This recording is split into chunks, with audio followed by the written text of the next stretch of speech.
प्रिय मित्रों, नमो नमः। प्रिय मित्रों, आज हम अपनी इस वीडियो में अध्ययन कर रहे हैं हमारी कक्षा 9 की संस्कृत की पाठ्यपुस्तक सैमुसी के चतुर्थ पाठ कल्पतरु के अभ्यास प्रश्नोत्तरों का।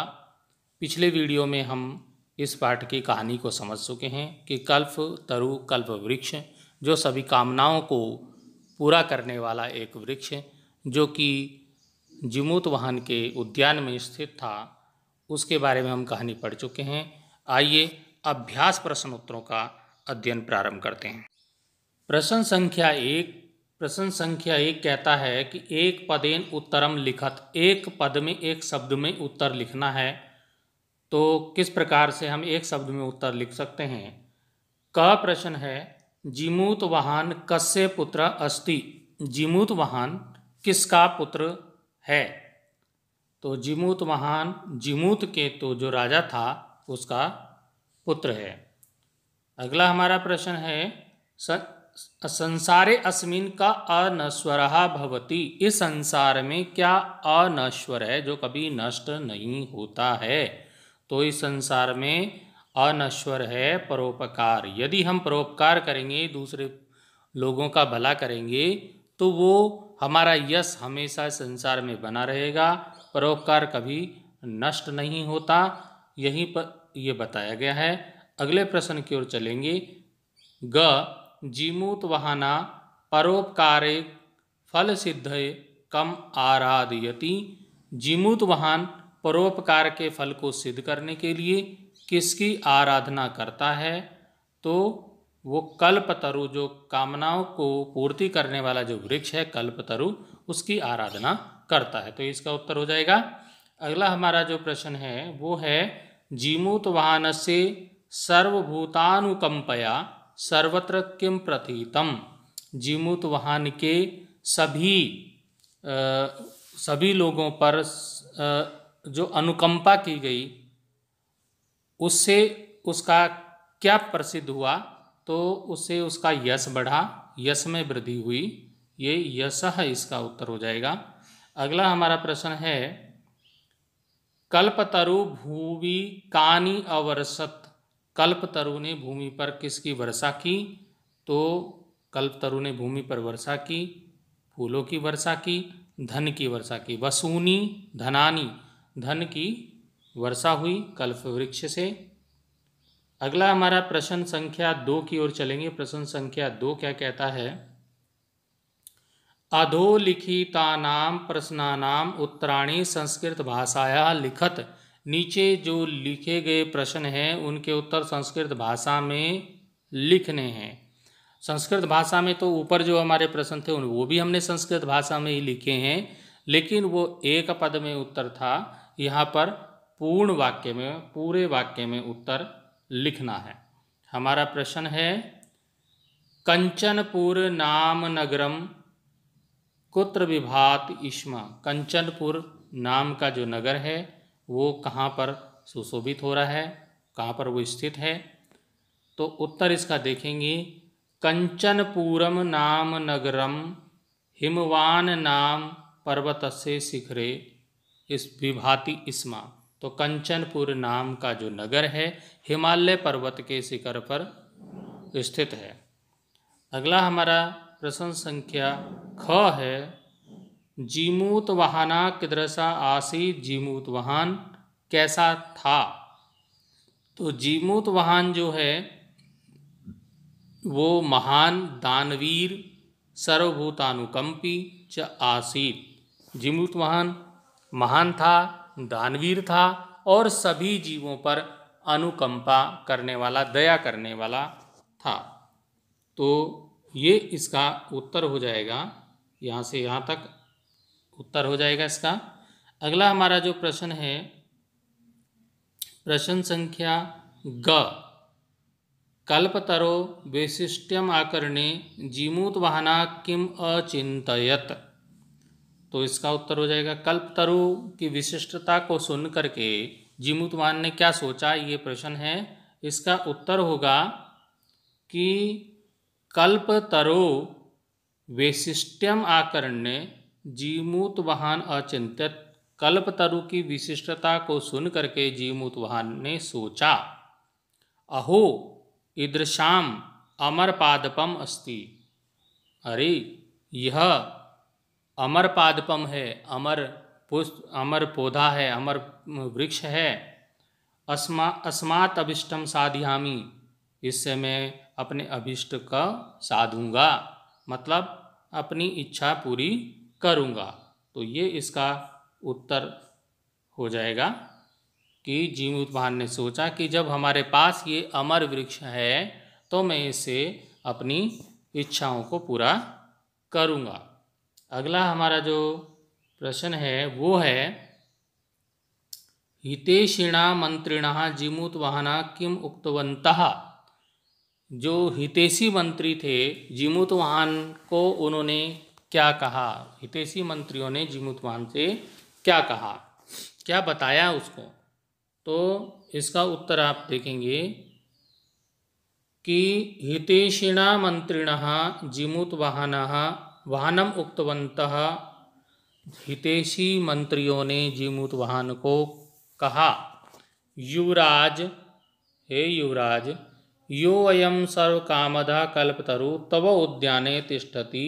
यह जो सभी कामनाओं को पूरा करने वाला कल्प वृक्ष तुम्हारे उद्यान में स्थित है, सा तव सदा पूज्य, वह तुम्हारे लिए सदा पूज्य है, उसकी तुम्हें पूजा करनी चाहिए। अस्मिन् अनुकूले स्थित सति शक्रो अपि अस्मानं बाधुतुम न शक्नुयात्। यदि यह हमारे अनुकूल रहेगा तो इंद्र भी हमारा कुछ भी बिगाड़ नहीं सकता।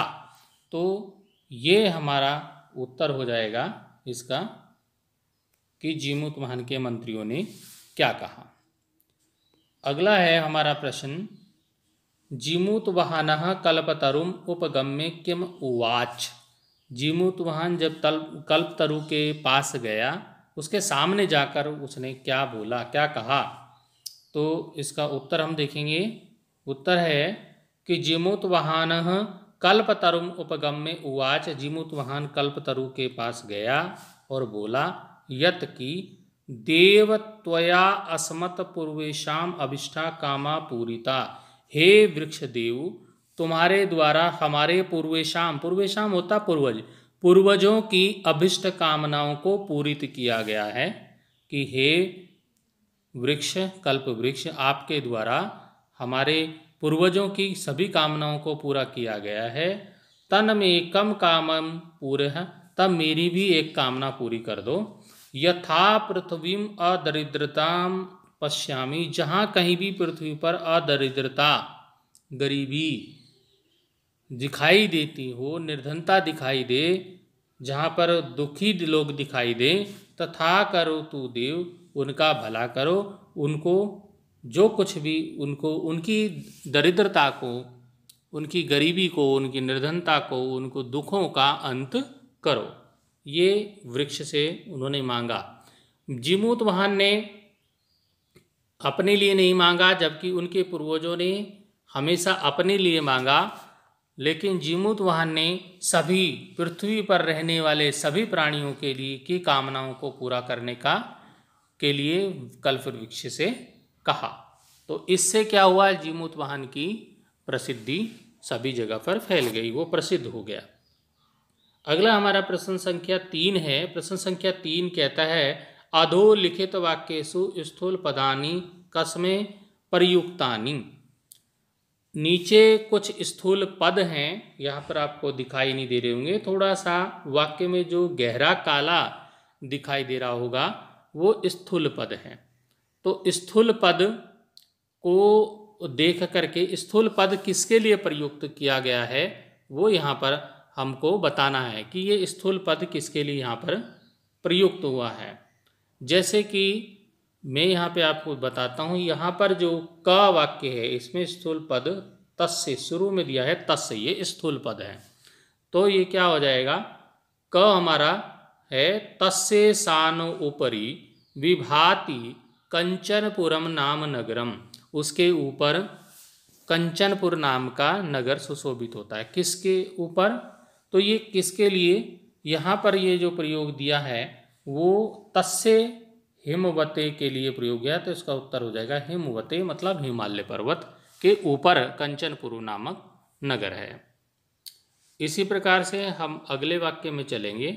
अगले वाक्य में स्थूल पद जो है वो है तम। ये तम जो है स्थूल पद है। तो अब इसमें वाक्य को पढ़ेंगे। ख राजा संप्राप्त यौवनम तम यौराज्य अभिषिक्तवान। राजा ने जब जाना कि संप्राप्त यौवनम, यौवन को प्राप्त हो गया है, तम वो उसने यौवन को प्राप्त कर लिया है, यौराज्य अभिषिक्तवान, यौराज उसको घोषित कर दिया। तो किसको घोषित करा था? जीमूतवाहन के लिए ये शब्द आया है। तो जीमूतवाहनाय, ये जीमूतवाहन के लिए तम शब्द का प्रयोग हुआ है। जीमूतवाहन को युवराज घोषित किया था उनके पिता ने, जीमूतकेतु ने। तो अगला हमारा जो इसमें अगला जो वाक्य है उसमें आपको जो स्थूल पद है वो है अयम, ये यहाँ पे दिखाई दे रहा होगा। तो इसको देखते हैं कि इस वाक्य को कैसे हम कर सकते हैं। अयम जो है स्थूल पद है। अयम तव सदा पूज्य, यह तुम्हारे लिए सदा पूज्य है। तो अयम किसके लिए आया है कि कौन है सदा पूज्य? इस पाठ में कल्प वृक्ष जो है सदा पूज्य था, तो इसमें कल्प वृक्षाय ये शब्द इसका उत्तर हो जाएगा। कल्प वृक्षाय सदा पूज्य, कल्प वृक्ष के लिए ये सदा पूज्य के लिए यहाँ पर प्रयोग हुआ है। अगले वाक्य की ओर चलेंगे। हमारा अगला वाक्य है तात त्वम तु जानासि, पिताजी आप तो जानते हैं, यत जानते हो, यत की धनम वीची वंचचलम, कि जो धन है वो तो आता जाता रहता है, धन स्थिर नहीं रहता है। ये उसने जीमूतवाहन ने कहा। किसके लिए कहा? अपने पिताजी के लिए।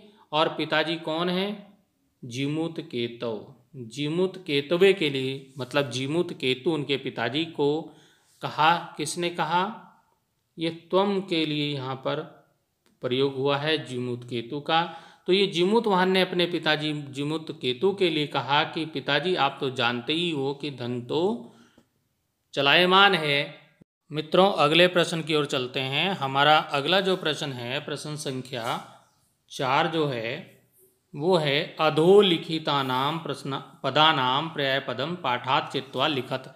नीचे जो लिखे गए पद हैं उनके पर्यायवाची शब्द लिखने हैं और पाठ से ही ढूंढ करके छांट करके लिखने हैं।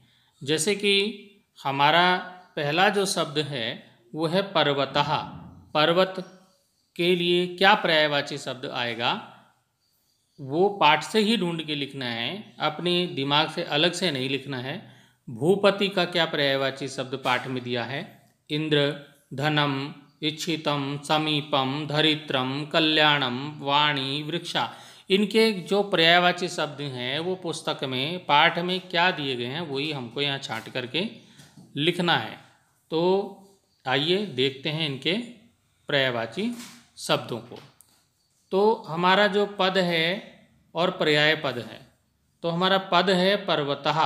पर्वतः का जो पर्यायवाची शब्द है वो है नगः।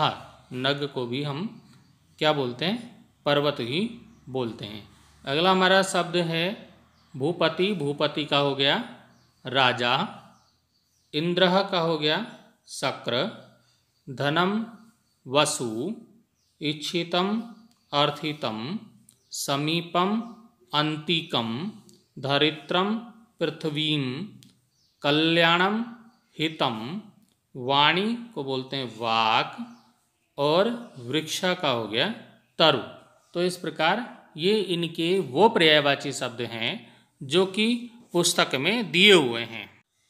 प्रश्न संख्या 5 देखेंगे। प्रश्न संख्या 5 है क स्तंभे विशेषाणि ख स्तंभे च विशेष्याणि दत्तानि तानि समुचितम योजयत। क स्तंभ और ख स्तंभ दो स्तंभ दिए हैं, दो कॉलम इसमें दिए हैं। ये हमारा क स्तंभ हुआ और ये हमारा ख स्तंभ हुआ। तो इनके नीचे जो शब्द दिए हैं, जैसे कि आपको दिखाई दे रहा होगा, कुल क्रमागतः ये क स्तंभ का शब्द है और परोपकारः ख स्तंभ का शब्द है। दानवीरः हितैषिभः विचिवंचलम और अनश्वर ये क स्तंभ के शब्द हैं। मंत्री भी जिमूत वाहनः कल्पतरु धनम ये ख स्तंभ के शब्द हैं। अब जो शब्द जिससे संबंधित है उनका मिलान करना है, योजन करना है, मतलब मिलाना है। तो ये हम यहाँ पे मिला देते हैं। कुल क्रमागता का जो हो जाएगा वो हो जाएगा कल्पतरु। कुल क्रमागत, कुल में परंपरा से आया हुआ जो वृक्ष था वो कल्पतरु वृक्ष था। अगला दानवीर कौन था? जिमूतवाहन, तो ये जिमूतवाहन को इसको मिला देंगे। अगला योजन करने को है हितैषी भी। हितैषी भी कौन थे? मंत्री थे। मंत्रियों के लिए हितैषी भी शब्द आया है। अगला जो शब्द है हमारा वो है विचिवंचलम, तो इसका हो जाएगा धनम। और इसी प्रकार से अनश्वरः का हो जाएगा परोपकारः।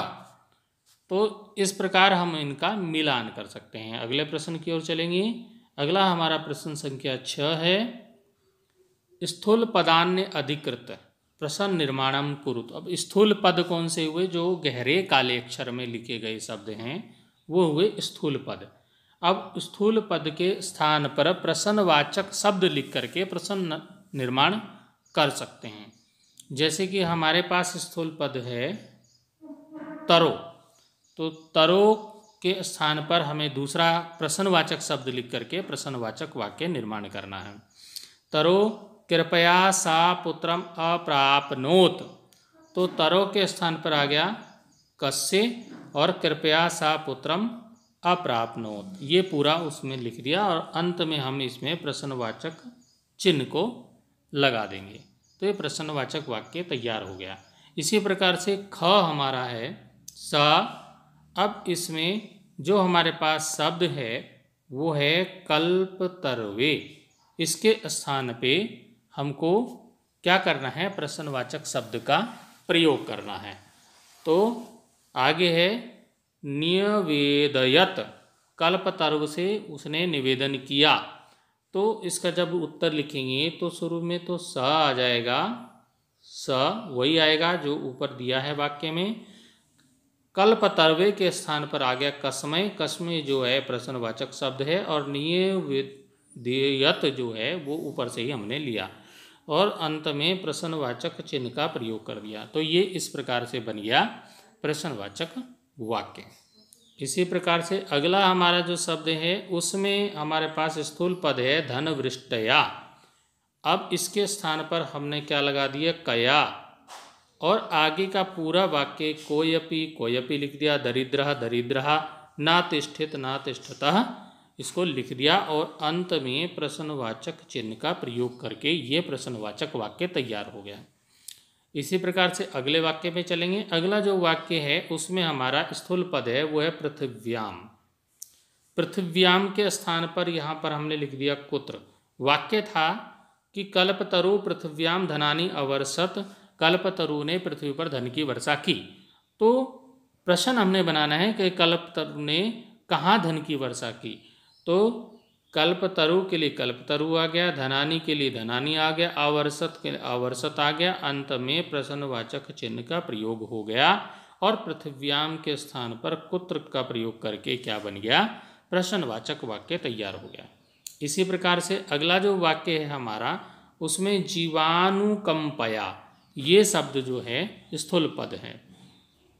इसके स्थान पर लिख दिया कथम। तो जीवानुकंपया जीवों पर अनुकंपा करके जिमूत वाहन से यश प्रासरत, जिमूत वाहन का यश प्रसार हुआ, उसका यश फैला क्योंकि उसने जीवों पर अनुकंपा की, उन पर दया की, उन पर कृपा की। तो यहाँ पर क्या हो जाएगा? अब इस पे हमने कथम का प्रयोग किया, फिर जीवूत महानस्य यशा प्रास रथ और अंत में प्रश्नवाचक चिन्ह लगा करके प्रश्नवाचक वाक्य बन गया। चलेंगे अगले प्रश्न की ओर। हमारा अगला प्रश्न क्या कहता है? अगला प्रश्न कहता है स्वस्ति तुभ्यम स्वस्ति शब्दस्य योगे चतुर्थी विभक्ति भवति। स्वस्ति तुभ्यम जो शब्द है उसमें स्वस्ति जो शब्द है उसके योग में चतुर्थी विभक्ति होती है। इत्यनेन नियमेन, इसके नियम से अत्र चतुर्थी विभक्ति प्रयुक्ता। इस प्रकार यहाँ पर क्या हुआ, चतुर्थी विभक्ति का प्रयोग हुआ है। एवमेव कोष्ठगतेषु पदेषु, इसी प्रकार से कोष्ठक में दिए गए पद में चतुर्थी विभक्तिम प्रयुज्य, चतुर्थी विभक्ति का प्रयोग करके रिक्त स्थानानि पूर्यत, रिक्त स्थानों की पूर्ति करनी है। अब नीचे प्रश्न देखते हैं। क हमारा है स्वस्ति। अब स्वस्ति के आगे जो हमारा ब्रैकेट है, कोष्ठक है, उसमें शब्द है राजा। राजा में चतुर्थी विभक्ति राजा की हो जाएगी राज्ञ। इसी प्रकार से अगला जो वाक्य है स्वस्ति। अब यहाँ पर अगला शब्द है प्रजा, तो प्रजा का चतुर्थी विभक्ति हो जाएगा प्रजाभ्य। तो इसी प्रकार से चतुर्थी विभक्ति लिखना है। जैसे कि छात्र की हो जाएगी, क्या हो जाएगी, छात्रेभ्य। इसी प्रकार से सर्वजन की हो जाएगी सर्वजनेभ्य। तो ये चतुर्थी विभक्ति के शब्दों का प्रयोग करके वाक्यों को हम पूरा कर सकते हैं। अगला हमारा जो इसी में ख खंड है, कोष्ठ गतेषु पदेषु षष्ठीम विभक्तिम प्रयुज्य रिक्त स्थानानि पूर्यत। कोष्ठक में दिए गए जो शब्द हैं उनसे षष्ठी विभक्ति का प्रयोग करके हमको रिक्त स्थानों की पूर्ति करनी है। तो षष्ठी विभक्ति का प्रयोग करेंगे। इसमें हमारे पास शब्द है गृह, तो गृह का हो जाएगा गृहस्य। तस्य गृहस्य, उसके घर के, उद्याने उद्यान में, कल्पतरु आसीत कल्पतरु था।